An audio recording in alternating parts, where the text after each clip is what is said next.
కామారెడ్డి జిల్లా పిట్ల మండలం కేంద్రంలో బీఆర్ఎస్ పార్టీ కార్యకర్తల సమావేశానికి ఎమ్మెల్యేలు పోచారం శ్రీనివాసరెడ్డి, హనుమంత్ షిండే హాజరయ్యారు.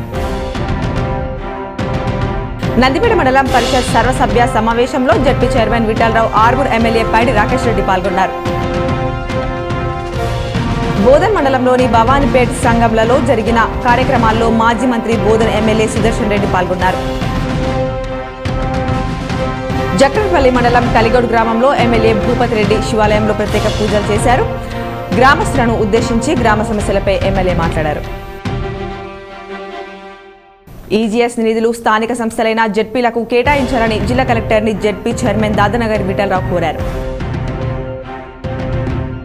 ఆర్మూర్ అంబేద్కర్ చౌరస్తాలో రెండవ రోజు మైనార్టీల నిరవధిక సమ్మె కొనసాగింది.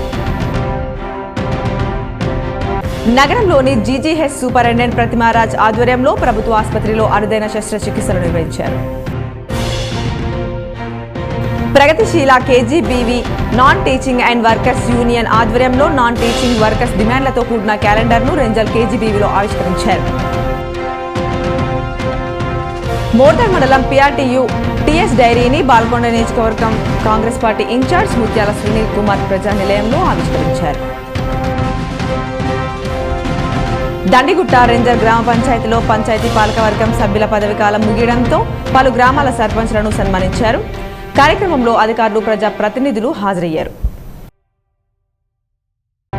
నగరంలోని ముబారక్ నగర్ కస్తూరి కాలనీలో 2 ఇళ్లలో దొంగతనం జరిగింది. ఒకరింట్లో 5 తులాల బంగారం చోరీ కాగా మరొకరింట్లో 5 తులాల బంగారం, 1,20,000 రూపాయల నగదును అపహరించారు.